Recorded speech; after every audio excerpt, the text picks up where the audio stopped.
Good evening, everyone. Welcome to this week's episode of the Necromaniacs Horror Podcast. How's it going, Mike? It's going good. As Mr. Hill just said, you're listening to the Necromaniacs podcast coming at you every single Thursday. It's April, but it's still fucking cold, and it feels like April-tober, Mike Hill. You know what, though? Just a few days ago, it was nice and warm out. Yeah, we squeezed in some decent weather, but for the most part, it's like, okay. I mean, it's got to be nicer tomorrow, and then tomorrow comes, and it's not still not what I want, Mike. It's not what I want. I had some automotive mishaps over the last couple of days. Oh boy. Yeah. I mean, over the weekend, I was without a car. Mainly just an oil change, but there was like some other parts related stuff that I had to get sorted out. And then today, early morning, I'm driving back to Jersey City and I noticed that my engine light's on. Right? So I'm like, oh shit, now what? So I bring it to the shop. hmm In the state of New Jersey, you cannot pump your own fuel. You have to have it. You got to pay some guy. It's like some scam they have where, there's only full service in the state of New Jersey. Correct. Yes. So I bring it back to the shop and I'm like, hey, do me a favor. Like, I just got this back from you guys and now my engine lights. So, help me out here. You know what I mean? So the guy, like a couple hours later, he's like, I got it. I got around to looking at the car. He's like, whoever filled up the gas on your car, didn't put the gas cap back on. Oh my God. Yeah, man. So luckily the gas cap was placed there and the little patch that goes over it kept it in place. Oh, so it was what, like in like the hinge or whatever? Like it was Yeah. not. Yeah. Oh wow, that's Yeah. weird. So some jerk off was probably like texting on or looking at Twitter or whatever on his phone while he was like working on my, putting gas in my car. And he forgot to twist the cap on. And here I am driving around the early morning with my engine light on. That sucks. Mm. So But was gas like burning up or something? Like no, like what happened? Like no, it's all good. It's just that, it's like one of those things that ate up a couple of, hours of my day, which, I really didn't have to give to anyone today. You know what I mean? yeah. Well, I guess it could have been worse. And hopefully your car woes are done for a bit. Yeah. I mean, it's all good. I'm good. Oil change, no mechanical problems. Everything's good. Well, I tell you what, that gas attendant was not doing. He was not listening to our episode of The Sect, and because I'm checking the numbers, and man, oh man, no, it was a bit of a stinker episode, unfortunately, with the listeners. Jeez Louise. But folks, we can't. They can't all be home runs. Some of these movies. What can you do, right, Mike? So it is what it is. Not maybe people. It was a relatively obscure film. I don't know. hmm But it's it is what it is, man. It is what it is. We love our listeners and we appreciate them. And thank you for the ones who did listen to our sect episode. And our next trip to Italy will be a bit more familiar, right, Mike? Let's just say that. Yeah, we're not going to give away anything, but that's it's I've actually wanted to do for a while. Whenever we talk about this particular director, and so it's one of my favorite films by him. So it should be a good episode. Excellent day. What have you been checking out? Anything interesting, Mr. Hill? Well, I mentioned this to Jeff because we're recording these episodes fairly close together. But so I saw Immaculate finally. Well, not finally. It's a new movie. But I was planning to watch that in the movie theater. To do a trip out to the show space out there in Secaucus, my new spot. Yep. Mm-hmm. But it's we did not make it out that night. But now we watched it on streaming. We rented it off of Amazon Prime. How much was it? Well, it was $9. So okay, not bad. But I would have spent more than that going to the theater. You know what I mean? Of course, yeah. I have to say, man, pretty good. Mm. It's interesting watching Immaculate and the Omen film back to back. And me and Jeff touched on this a little bit, but I wanted to talk about it with you real quick. Hmm. Both films are very, very Argento Fulci influenced, I feel like. Not just because they both take place in Italy and largely there's a lot of Italian language parts, which Hmm. gives it that international flair, but it's not really why they seem to be Argento and Fulci inspired, but there's so much of that atmosphere that's in both of those films. And I think I go back and forth as to which one I actually like better. Well, that's good to hear. I want to see it, and I'm gonna see it. So, I mean, I feel like it's got a lot of good word of mouth, you Yeah. know. So, yeah, definitely will be seeing that one. May plunk down the $9, or I may just wait a little longer to plunk down. I don't know, $5, $6. I mean, eventually it's probably just going to be on one of the channels, Shudder or One something. of the streamers, yeah, for sure, Yeah. for sure. Yeah. But yeah, right now Stella and I are still trucking along with Miami Vice, enjoying season one, taking our time with it. Um, it's funny, the episodes, I mean, when they were on TV, of course, it was an hour, but they're pretty full, like 40 something, almost 50-minute episodes, which, makes you realize that back in the day, the commercials were not, they didn't have as many commercials as they do now. Would you agree with that? That's interesting, man. I think that you're probably right. Like, Yeah. especially now that they sneak in commercials on your Prime, when you watch stuff on Prime and on Mhm. Hulu, and I Yeah. feel like, and Tubi's another good one that's good for that. Having commercials at the worst possible moment. Right. But we're watching them, on hard disk Blu-rays. And it's refreshing to have zero commercials, but it's interesting to see just how long the episodes are. Because, I mean, they had commercial breaks in the 80s, but now commercial breaks in the modern era are definitely longer and more, robust, let's just say. I just But yeah. want to shout out. I want to shout out one thing that I have not watched yet, but a friend of the show, Mitch Oliver, Mhm. Canadian Mitch, filmmaker. His brand new feature length film, is streaming on Tubi right now, and that Mhm. film is called Lowlifes. Okay. And, I'm going to check it out. I watched the trailer. I've been in touch with Mitch about it. All I have to say, opening scene, there's a black glove and a knife. Ooh, low lives. So it is a horror film, Oh I will yeah, say. Oh, yes, cool, cool. horror film. Nice. Where was So, it shot? Canada, probably like Okay. Saskatchewan or somewhere up there. It takes place primarily out in the woods, so it's like a sort of Okay. woodsy sort of setting. All right. I will check it out. Sounds cool to me. Yeah, so you guys go out there, give some support, and at least check it out. It's something I haven't gotten around to seeing it yet, but I just discovered the film a few days ago. Hmm. Awesome. Um, yeah, aside from that, I am now watching on HBO The Jinx Part 2. The Jinx, of course, which was a very big deal back in 2015, that true crime story about the guy Robert Durst, who came from the very rich New York real estate family, who killed three people. But now there's, some more information, more stories to be told, and I'm all about it because I really like the Jinx. So, did you watch that back in the day? I believe you did. Yeah, we did. I think we spoke about it, sure. So Mhm. I'll probably check that out too. I've been meaning to look into that one. Yeah, it just started, so the first episode is up now on Max. But yeah, I'm getting this 2015 nostalgia watching it. 2015 feels like 5 minutes ago, though. Instead of 10 years ago. Tell me about it.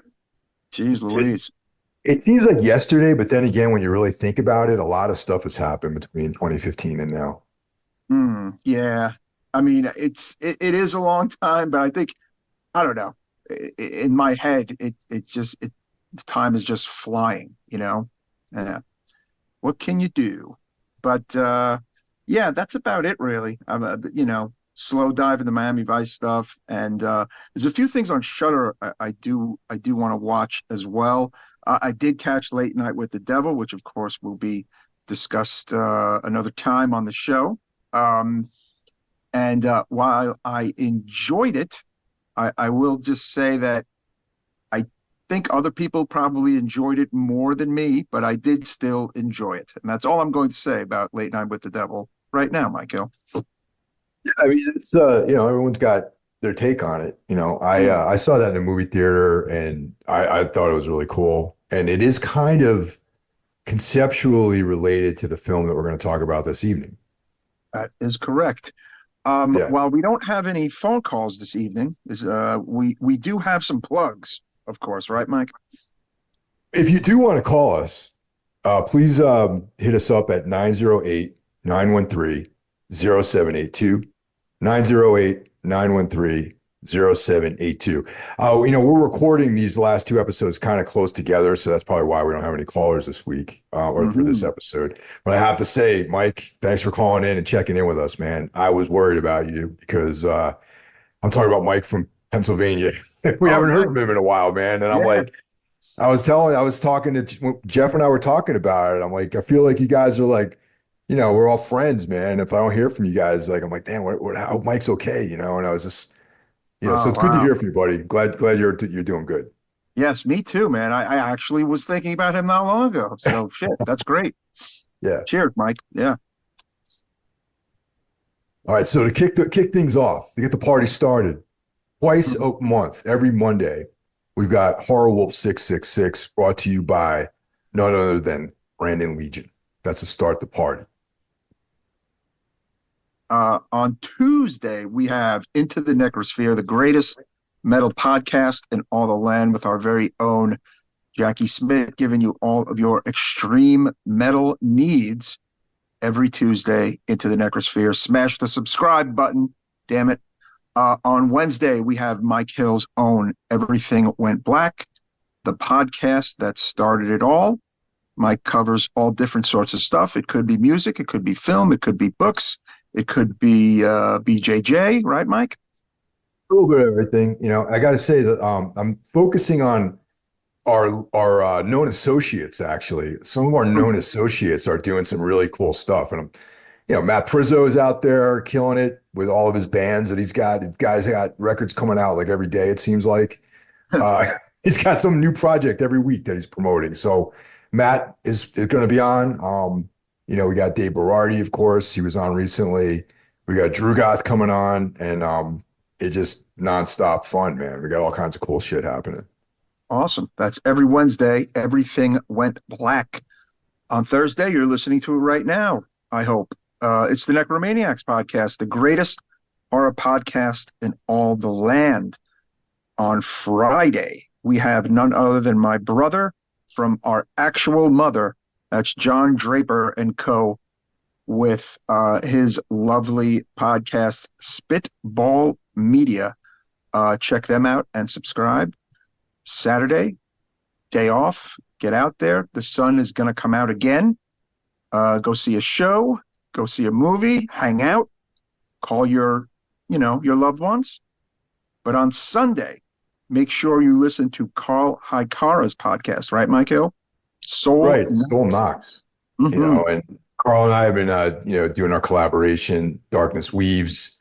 We're exploring the work of Carl Edward Wagner, a name that everyone, if you like horror and dark fantasy, should be familiar with that name. He should be up there with Robert E. Howard and all these guys. Michael Moorcock and Wagner should be part of that group. And right now we're covering all the Kane stories. And we just finished the first collection. The last story in the first collection will be coming out next week, I believe, on Very Everything cool. Went Black. Mm, nice, nice. Then we have, last but not least, Cheyenne of the band Trivax with his Iblis Manifestations podcast. Another great, mostly metal podcast. Of course, he also goes into his own kind of different things, as well. But yeah, make sure you subscribe to his podcast as well. And there you have it. That's a week's worth of fun, right, Mike?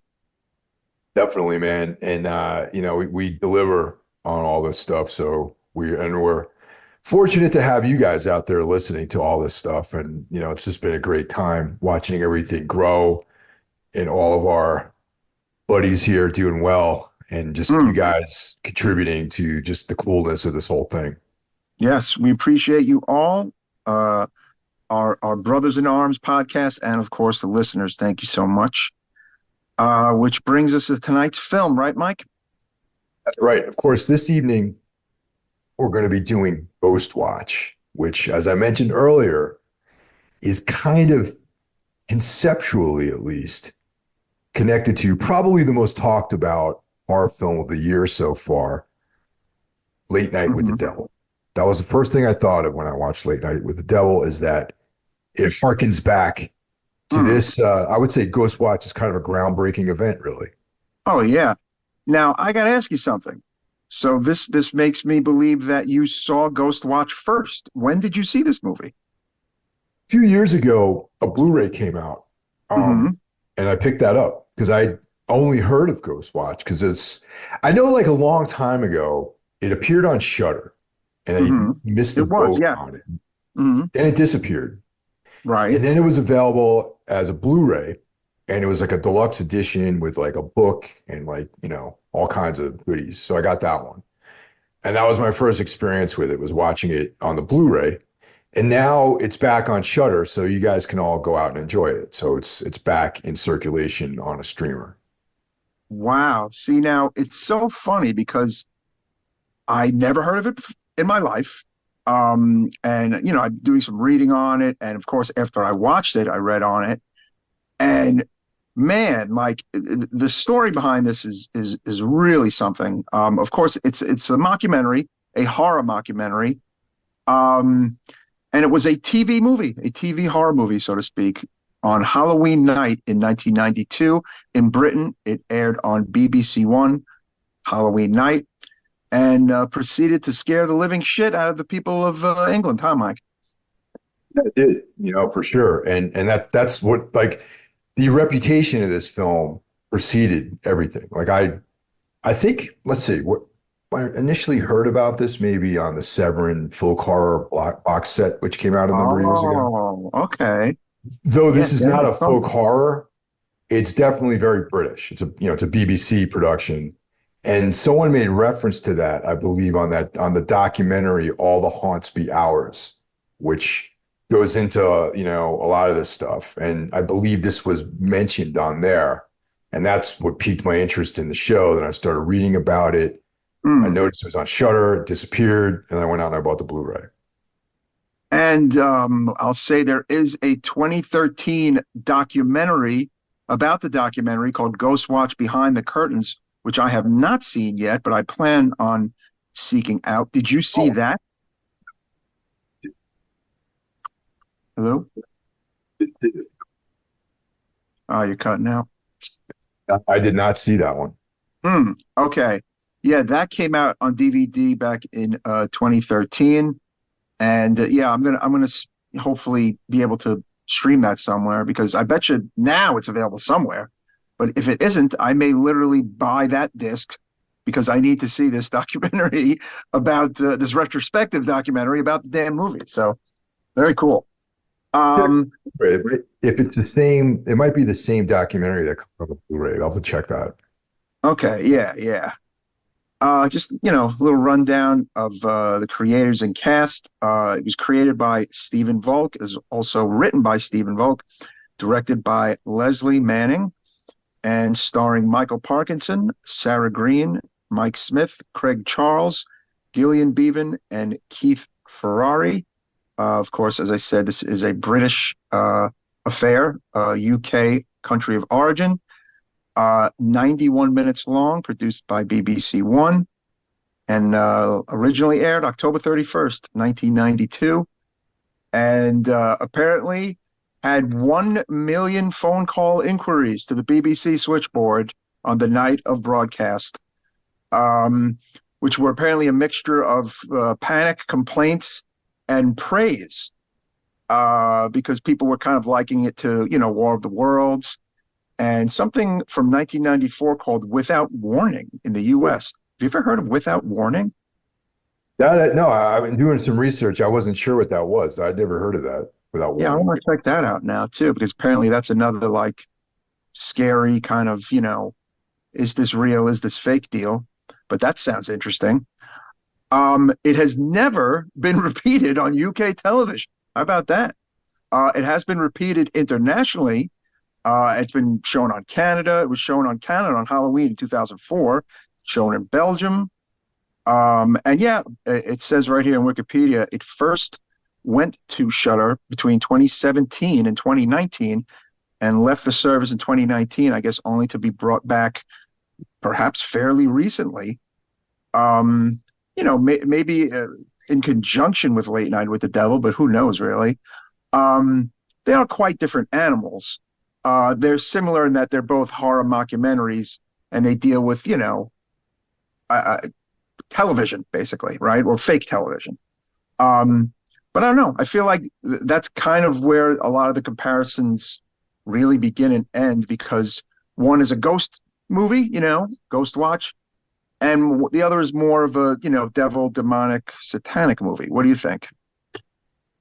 The fact that they were both allegedly airing on Halloween. Well, they this one aired on Halloween, and Late Night with the Devil was supposed to be another Halloween special. Yes, in 1977, I believe. Yes, right, right, right. Yeah, So, and Ghost Watch is like a news report, but the show is called Ghost Watch that they're doing on like a BBC channel. yep. And then, the Night Owls is from, Late Night with the Devil. So yeah, just the settings are similar. Yeah, Um, okay. yeah, but they're not. The difference though is that people that were watching Ghost Watch in real time, some of them thought it was real. That was actually Yeah, happening. And at dude, I no gotta say, time did I yeah, think anything was real about Late Night with the Devil. I knew that it was a fictional, narrative.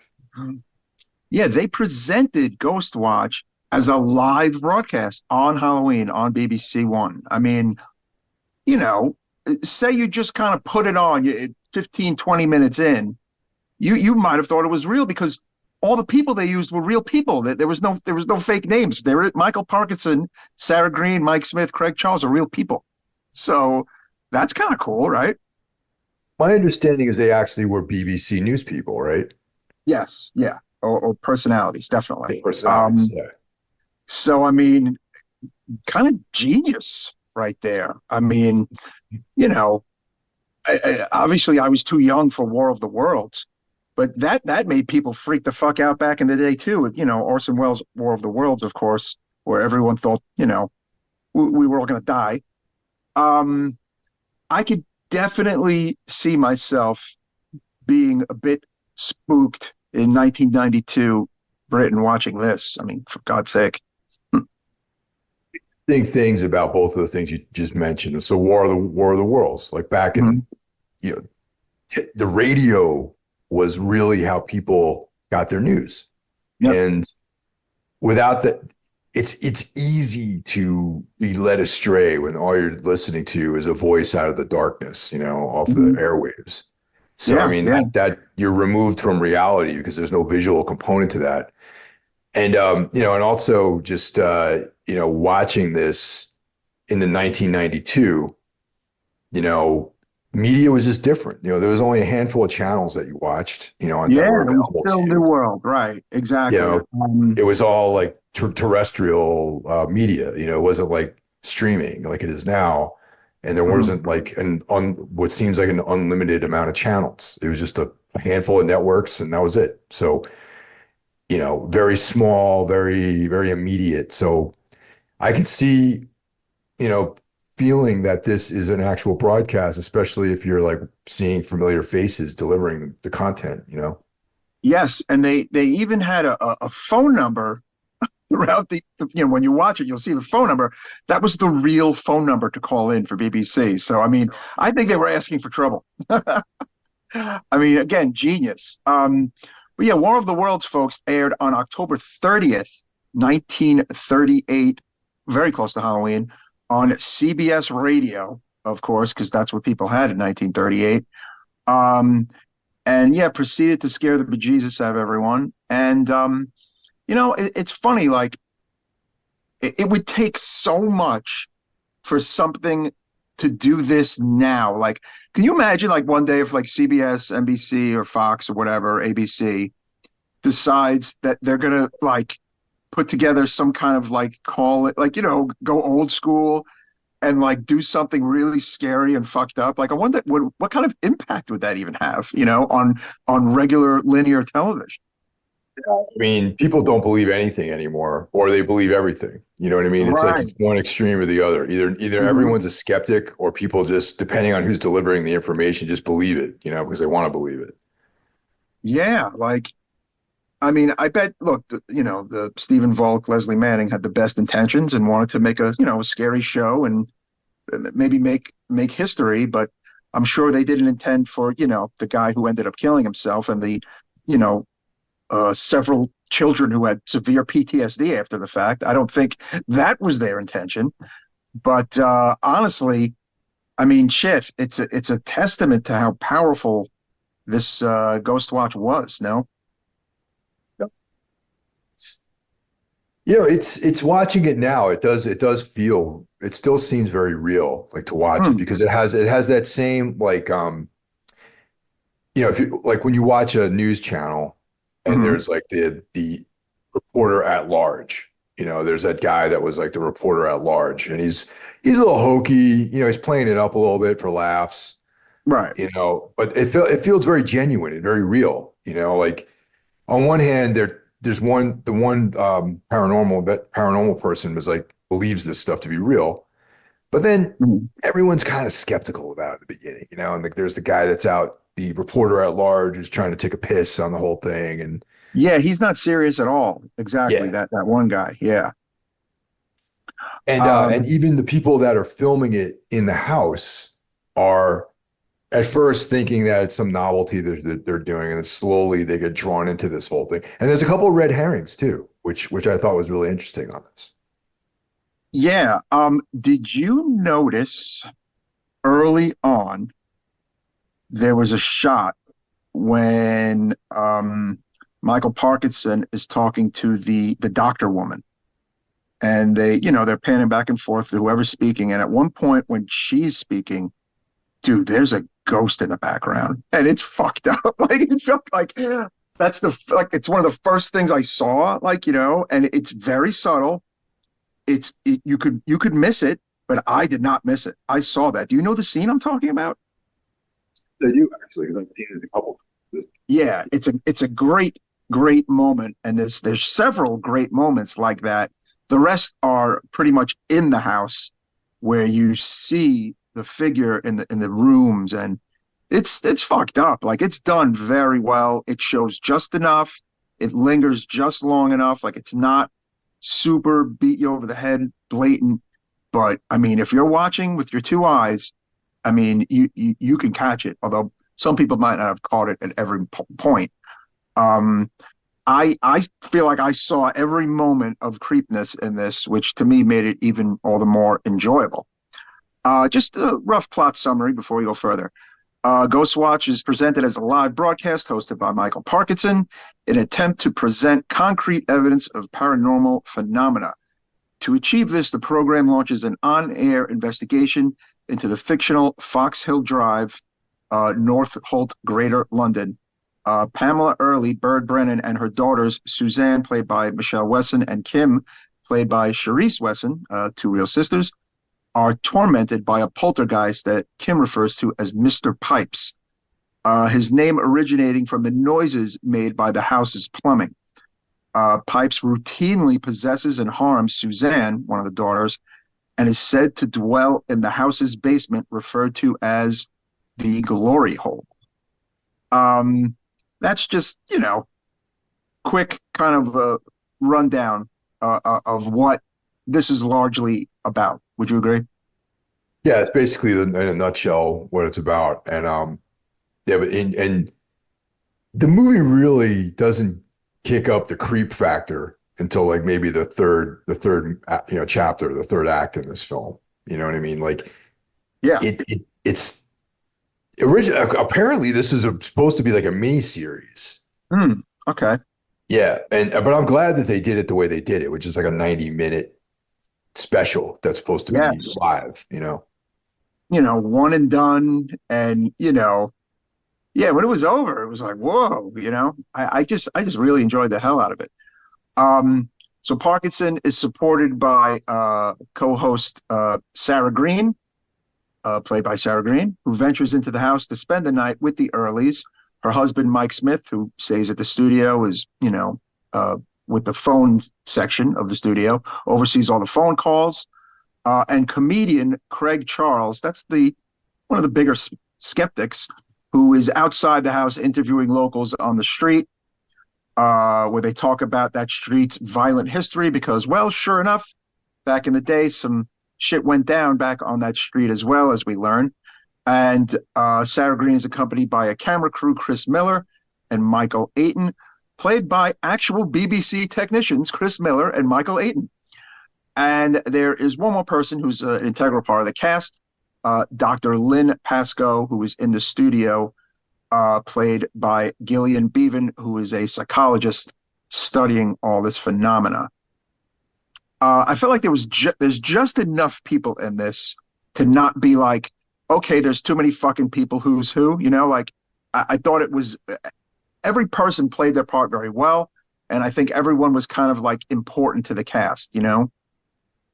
Definitely. That was perfectly written, I thought. You know what I mean? And Yeah. really good characters, like the pacing, everything was pretty much on point, And the thing that like the casualness of the interviews with the locals Hmm. is what started creating a very sinister environment. Like when you were talking about how there was like a lot of violence in that neighborhood, and there was this Mhm. one woman who was like, well, there was like the people getting knifed, which is like, that's no big thing around here. Hmm. Just the run-of-the-mill knifings that happen there. That's one thing. But then she was talking about, the dog with the Yeah. being eviscerated with the embryos and everything, the dog fetuses and the kids, not playing there. Then I'm like, well, that's some next level like brutality that, sort of Yes. paints a picture of this neighborhood as having, this sort of sinister energy about it, which sure enough it does. But there's a lot of people outside who are kind of making light of it, like kind of having a party. It's Halloween night, and Yeah. they may not even think the house is really haunted or that there's any problems. And I thought that painted a very interesting picture of like the duality of the nature of things, where it's like it's harmless fun, it's probably a hoax, everything is, what I'm saying. But in reality, no, it's there's real shit happening. So I thought that was actually very cool too. Um, Michael Parkinson, like the main guy, he's also probably the biggest skeptic. He doesn't really think any of this is real, right? Like, even while talking to the doctor and even while seeing some of the interviews, seeing the scratches on the face and this and that, and from the get-go, he is just like, this is all bullshit, right? And yeah, so there is that counterweight to all the paranormal stuff that's going on. Like and that makes it even more real. That makes this whole thing seem very real. Because Mm. who would believe these things, in an actual, television show, like a news broadcast, there's that heavy skepticism is part of it. And as the night progresses a bit, there are these great scenes of the specter in the room, right? In the curtain, just like, I mean, it's hard to describe it on the podcast, Mike, but I will say to the listeners, when you see it, I think you'll be like, holy shit. Like, I think it's very effective for 1992 TV movie in Britain. No? Yeah, and also what makes it even more real is just the quality of, like I don't know anything about film, really. You know what I mean? Like the Mhm. technical aspects of it, but Right. just the way that it looks like it's like a fucking news program, and Yeah. has this video quality to it, which makes it seem very stark Mm. and kind of like the way things appear. It's almost like it's very matter of fact. There's no Mhm. fanfare to the appearance of these things. There's no dramatic buildups like you would find in like in a movie. Like if we're watching like The Exorcist or a film about a horror film, there's a dramatic buildup to something, but things just sort of happen in this movie, you know what I mean? Which make it even more of like jarring and effective when it happens. Mm. Yeah, and I again, all of the actors, actresses are quite good, and they take it quite seriously, and that draws you in as you're watching it. You know, it's like it's not really that hokey. Like I don't know, to me it wasn't. Like as I was watching it, I was just like really impressed with the performances, even by the people who were skeptic. You know, there's just something very natural about the script and about the acting, and I just felt like this just hit all the right marks. Like, no, What helps a great deal is that you're watching people that you're used to seeing on the news do all this. yes, exactly, exactly. Um, Now, again, like I said, it's uh, some people are definitely a little more skeptic than others. Uh, at one point, Suzanne is exposed falsifying the ghost noises. And of course, Parkinson's thinks everything is a hoax after that. But then Suzanne then speaks with a demonic voice and develops scratches across her face. And then we start hearing about, you know, ghost stories from the public as they're calling in. And numerous callers mention that they have seen Pipes lurking in the house as they're watching the special, right, Mike? Like the Yeah. thing that I'm seeing and you're seeing, like the viewers. And of course, Parkinson is like, I didn't see anything. And like, you know what I'm saying? Like, but it's clearly there. And I think that adds to like, oh shit, like, you know, what the fuck is going to happen next, right? Makes me think of like a number of years ago on Everything Went Black, I tried to kick off this like sub series called Night Talk, where I was trying to interview people that were involved in like the paranormal investigation type stuff. And one of the guys said something that kind of hit me that made me, then this movie reminded me of that, where he was saying that, you know, most people have experienced paranormal things. They just aren't even aware of it. And that's kind Mm, of what this thing that we're talking about right now. It's like some people are like, oh, they didn't see anything, but it's there. They just didn't notice it, you know? And wow. if there is any real paranormal stuff, it's you probably don't even notice it, but it's there and it happens. And that's the creepiest part of this movie is like things can slip right by you and you don't notice it. And then if you watch it again, you see things and it's just like, oh wow, that creates this atmosphere of just dread and sinister, vibes, you know? Hmm. So we actually do learn the origin of pipes as we're watching it. An interviewed neighbor mentions Mother Sedens, a Victorian baby farmer who murdered children on that block, I believe, or in that house, in you know the same real estate, who became like you know a boogeyman for the locals.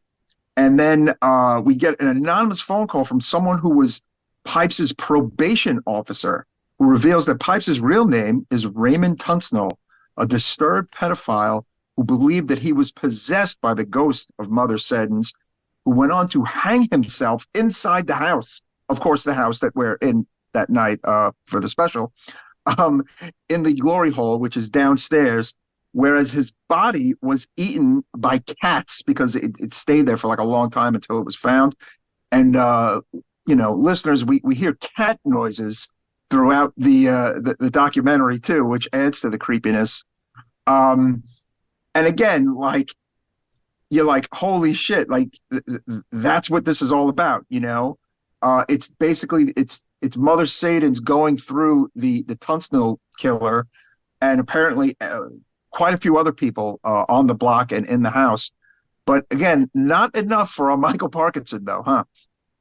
Well, also let's remember that the lady of the house, I forgot her name, but she's the mother of the two young girls. She's Hmm. divorced, Hmm. and her ex-husband used to have his like little Photoshop down in the basement, down there in the glory hole. Yes.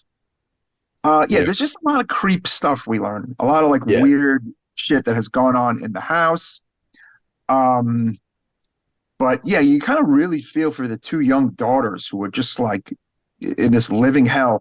And of course, it harkens back to the old Eddie Murphy comedy skit where he said, "Why don't you just move the fuck out of the house?" Like, there was I forget which Eddie Murphy thing that was where he talked about like Amityville Horror, and he was just like, just get the fuck out. um, but of course, that's never how it works. You never leave the house. Everyone always ends up staying in the house until something horrible happens. Although I have a funny feeling if these people did move, the ghost would probably follow them wherever they went, of course, because that's how these things work in horror films. They get Um, once you get this hook in you, it never goes away. right, exactly, exactly. I mean, do we want to give away the ending? I think people should see this movie. I mean, you can watch it on Shudder. I know most of you Mhm. guys out there are subscribers to Shudder, and I'd rather have people watch the movie. And I Yeah, think yeah. we've laid the groundwork enough for everyone to check this out. No, I totally agree. We gave the origin of pipes, but we did not give the actual ending of how this all wraps up. I will say it's kind of a dark ending. It's not a happy ending. I'll tell you that much. Would you agree? Dark. That's Oh, why, why I like it because it's interesting because it starts off in one place, hmm and it is kind of happy-go-lucky in the beginning, and it's just like, oh yeah. yeah, Halloween special.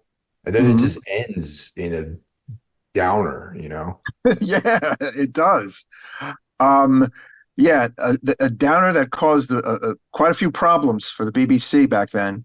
Um, Getting back to that phone number, which is 081-811-8181, which was used on a bunch of live BBC programs.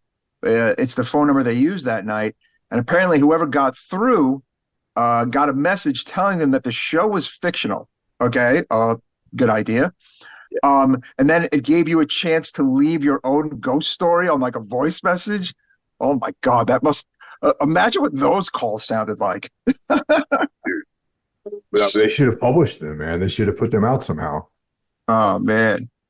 Um, but you gotta understand something. What about all the people who were watching this back then, right? Totally freaked out by it, who couldn't get through, you know? It's just wild. It's definitely a lot of fun, wild. Dark ending. We're not going to reveal the ending because we both really want you to watch this. It's so worth the fucking 90 minutes of your life on Shudder. Um, about the controversy, yeah, aside from being besieged with phone calls from frightened and irate viewers, there was apparently a suicide and a number of PTSD cases, which was the first ever of its kind. The BBC, had never experienced people citing a BBC program giving them PTSD in children, um, which is just to even think about it now is just so fucking crazy. But yeah, a guy took his own life, an 18-year-old factory worker, Martin Denham. How about that? Yeah. It's sad. It's sad to hear Very that. sad. Yeah. Mm. So yeah, they must have been really like the next day, probably both, thrilled and extremely, saddened at the same time. I mean, because it was historic, but it paid the price for being maybe too scary for 1992 television, huh? Yeah, like you said, it was never rebroadcast, which adds like, that element of mystery to it. And Mhm. for a really long time, you couldn't see it anywhere, and then now we got this Blu-ray that came out like I think 3 years ago, and now it's on Shudder, one of the biggest horror platforms, in the world. And now everyone can see it. Yeah, there was a rumor that the Blair Witch Project team had seen this film before they made Blair Witch. However, they learned that they did not see it until after they made the Blair Witch, so it wasn't an influence for them. But the people who made the movie Host, that horror movie, did cite Ghostwatch as a major influence. Um, and there have been some others who have cited it as well over the years. I do really want to see this documentary, Ghostwatch Behind the Curtains. Got to seek that out immediately. I'm very surprised it's not on Shudder, but it may be included in your extras on your Blu-ray, Mike? Who knows? I'm gonna check the Blu-ray and see if it's the same documentary. Hmm. There's a ton of stuff on the Blu-ray that I have. I just don't recall the title of the documentary stuff on there. Nice. And then back in 2008, a production blog was launched on Halloween night, October 2008, for some more kind of behind the scenes stuff with Stephen Volk involved. Um, yeah, and I think a lot of people involved, the actors, actresses, and behind the scenes people kind of, uh, took part in like retrospectives and articles and things like that. But it's amazing that I how it just completely eluded me till 1 month ago. But I guess, I mean, hey, when things hit you, they hit you, and if it's a little late, then that's okay too, right?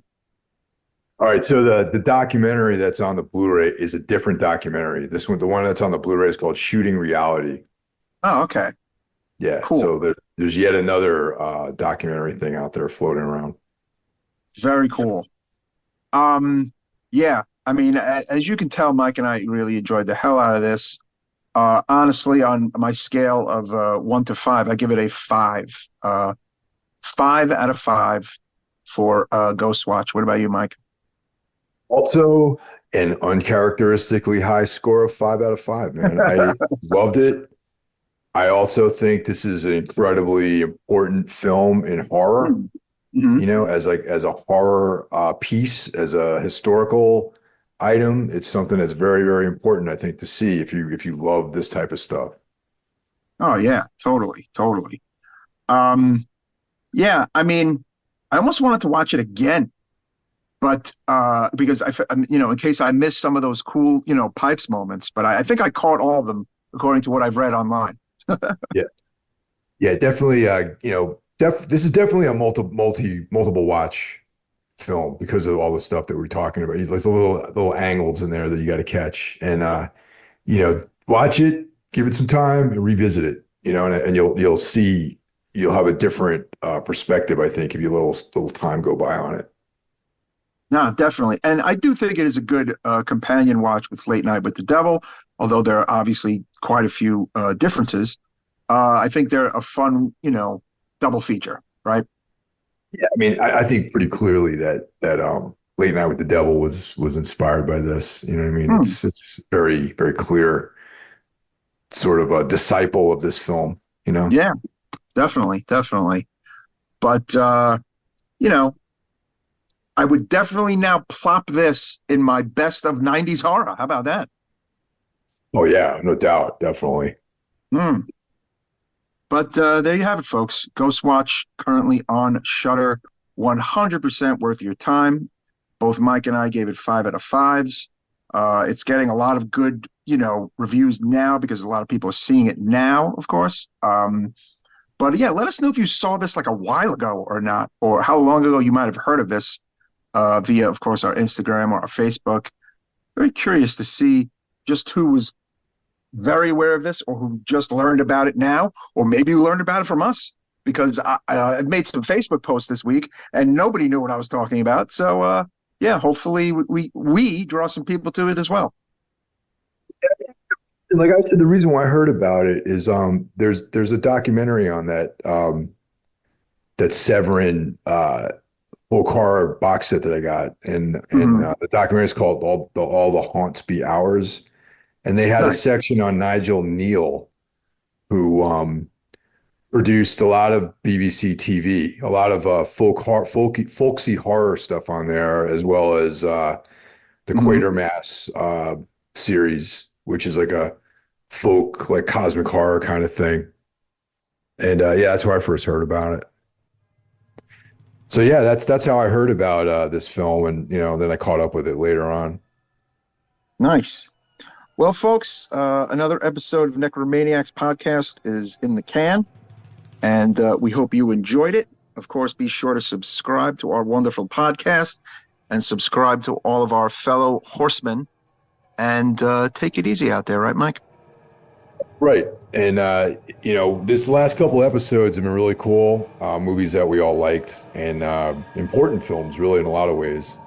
Yeah. And yeah, we'll talk to you guys next week. Take care, everyone.